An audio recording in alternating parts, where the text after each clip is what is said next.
உறுப்பினர் தலவாய் ஒரு நிமிஷம் அவர் கொடுங்க. வாங்க உட்காரு. மாண்புமிகு பேரவைத் தலைவர் அவர்களே, மாண்புமிகு உறுப்பினர் அவர்கள் கூறும் பொழுது பழைய ஓய்வு திட்டத்தை பற்றி கூறினார்கள். கடந்த ஆட்சியில் என்று எங்களை பற்றி தெளிவாக சொல்லியிருக்கிறார்.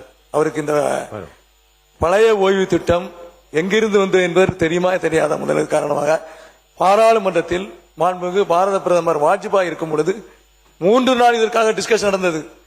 அப்பொழுது இவர்கள் என்ன செய்து கொண்டிருந்தார்கள்?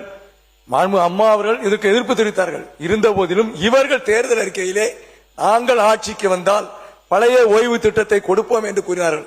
அதனுடைய விளைவாக தான் இந்த வரிசையில் வந்து உட்கார்ந்திருக்கிறார்கள். மாண்பு உறுப்பினர் நீங்க தொடர்ந்து பேசி முடிக்கலாம். நீங்க பேசி முடிச்சிருக்கேன். நான் அந்த பாயிண்ட்டுக்கு போகல, டைம் எடுத்துக்கீங்க. மாண்பு பேரவைத் தலைவர்களே, இப்ப ஏற்கனவே இந்த உறுதியளிக்கப்பட்ட இந்த திட்டம் ஏற்றுக்கொண்டு எங்களுடைய முதலமைச்சருக்கு OMC பாராட்டு கூட்டமே நடத்தினார்கள். நான் எதுக்காக சொல்ல வரேன்னு சொன்னா, அதையும் ஏற்றுக்கொண்டார்கள். கடைசியா என்ன கேட்டாங்கன்னா, இந்த எங்களை 10% வந்து நீங்க வந்து பண்ண சொல்றீங்க, இது எடுத்துடணுமேன்னு கேட்டாங்க. நான் சொன்னேன் 26, 27 தேர்தலுக்கு பின்னால் முடிந்தால் முதலமைச்சர் சொல்லி கன்சிடர் பண்றோம், எடுத்துறோம்னு சொல்லல, அவருடைய கவனத்துக்கு கொண்டு ஏதாவது முடிக்கிறோம் என்ற அழைப்பில் சொன்ன அதிகாரி அரசியல்வாதிகளும் நிம்மதியா போனாங்க. இந்த நேரத்தில் தான் தேர்தல் வந்தது.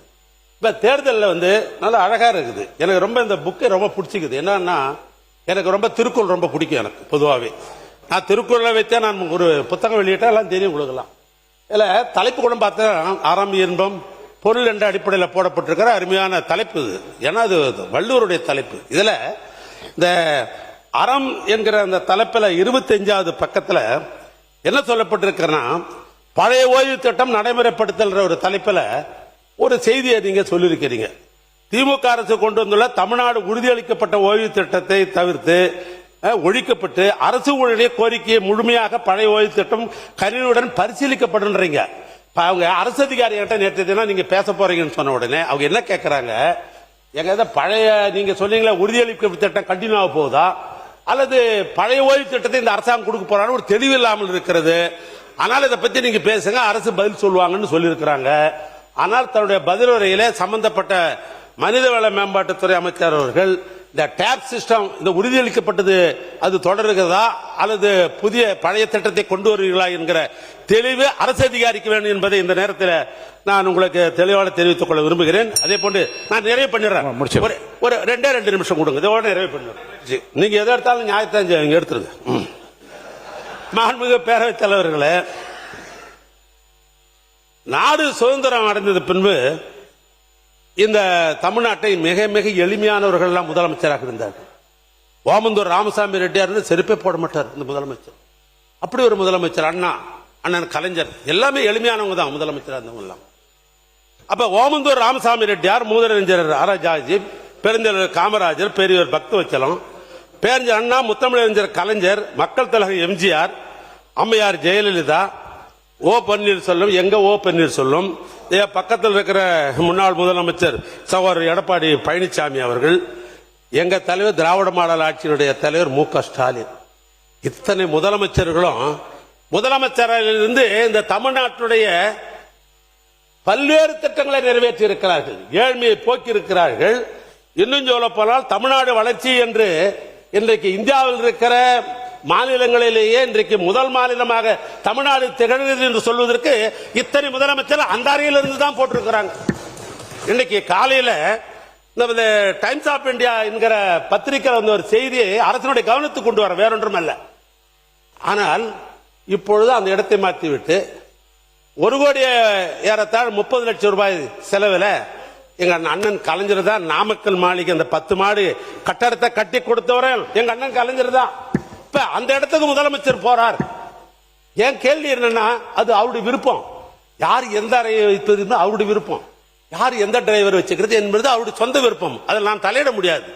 ஆனா இவ்வளவு திட்டங்கள் எல்லாம் இந்த நாட்டுக்கு கொடுத்த அறை இப்படி இருக்கிற பொழுது எங்க அண்ணன் கலைஞர் கட்டிருக்கிற அந்த அறைக்கு போறார் என்பதில் எனக்கு தனிப்பட்ட ஒரு விதத்தில் மகிழ்ச்சி தான். இது பிரிட்டிஷ்காரன் கட்டது, அது தமிழன் கட்டது, அது ஒன்றும் மாற்றம் இல்லை. ஆனால் இன்றைய தினம் டைம்ஸ் ஆஃப் பத்திரிகையில் என்ன செய்தி வந்திருக்கிறது சொன்னால், இந்த டைம்ஸ் ஆஃப் பத்திரிகையில் 5.54 கோடி ரூபாய் மதிப்பிலான இந்த டெண்டர் ஆழ்நிலையில் விடப்படவில்லை, இந்த டெண்டர்ல ஏதோ ஒரு கோளாறு இருக்குதுன்னு டைம்ஸ் ஆஃப் வந்துக்கிறாங்க. அது அமைச்சர் அவர்கள் பதில் அதுக்கு சொல்லட்டும், நான் வேணான்னு சொல்லல. ஏன்னா இப்ப என் டைம் எடுத்துக்கணும், அதுக்காக சொல்றேன். நான் கடைசியா பதில சொல்லுங்க. அமைச்சருக்கு அந்த வாய்ப்பு உண்டு, மணிக்கணக்காக கூட நீங்க பேசலாம். ஆனா நான் கேட்க விரும்புவது, ஏன் அந்த அறையிலே இருந்து பணியை பார்க்க வேண்டியதானே? ஏன்னா அங்க தலைமையுடைய சங்கத்தினுடைய தலைவர்கள், அதனுடைய பொறுப்பாளர்கள் பேசுறாங்க. இங்க எங்களுக்கு உணவு அருந்தத்துக்கு இடம் கிடையாது, எங்களுக்கு புழங்குறதுக்கு இடம் கிடையாது, ஓய்வுக்கு இடம் கிடையாது, இந்த இடத்தை முழுமையாக எடுத்துக்கொண்டோம் என்று சொன்னால் நாங்க எங்கே போவது என்ற அந்த ஒரு மர்மிங், அதாவது அங்கே பேசப்படுகிறது. அந்த அதிகாரிகள் அலுவலர்கள் பேசுகிறார்கள். அதையும் முதலமைச்சருடைய கவனத்திற்கு இந்த ஆட்சிக்கு கொண்டு வர நான் விரும்புவது, நீங்க எப்பவுமே இந்த டெண்டர் விஷயத்தில் நாங்க பியூரிசி என்று நாங்க சொன்னீங்க. ஆனா டைம்ஸ் ஆஃப் இந்தியாவில் இன்னைக்கு பக்கம் பக்கமாக இந்த டெண்டர் விஷய பணிகள்லாம் நடந்த பின்பு இப்ப ஆன்லைன் டெண்டர் என்று போடப்பட்டிருக்கிறது என்றெல்லாம் பத்திரிகை வந்த செய்தியை மட்டும் உங்களுடைய கவனத்துக்கு கொண்டு வந்து, மாண்புமிகு பேரவைத் தலைவர்களே, நிறைவாக ஒரு குரலை சொல்லி நான் முடிக்கலாம் என்று நான் கருதுகிறேன். சூற்றி முடிவு துணி செய்தல் அத்துணிவு, தாட்சியுள்ள தாங்கள் தீது அப்படின்றார் வள்ளுவர். சூற்றி முடிவு துணிவைதல் அத்துணிவு, தாட்சியுள் தாங்கள் தீதுன்ற நான் சொல்லல, ஐயன் வள்ளுவர் எழுதுனது. அது ஒரு செயலில் ஈடுபாடு முடிவெடுக்குவதற்கு முன்னால், ஒரு செயலில் ஈடுபட்டு முடிவெடுக்க முன்னால் அச்செயல் விளையும் சாதக பாதங்களை பற்றி ஆராய்ந்து முடிவெடுத்திருக்க வேண்டும். அப்படி முடிவெடுத்த பிறகு காலம் தாழ்த்துவது, இயக்க வைப்ப முடியாது, 3 மாசம் சென்று தான் முடியும், 6 மாசம் சென்று தான் முடியும், 2 வருஷம் சென்னாதான் முடியும், அப்படி காலம் தாக்குறோம் பார், அது எங்க வந்து முடியும் என்றால் தீதில் முடியும் என்று வள்ளுவர் சொல்றார். நான் இதெல்லாம் சொல்லல, இந்த ஆட்சிக்காரர் அட்வைஸ் பண்றாரு, ரொம்ப காலதாபம் பண்ணாதீங்க, அப்படி பண்ணீங்கன்னா அது தீதாக அமையும் என்று வள்ளுவர் சொல்லுகிறார்.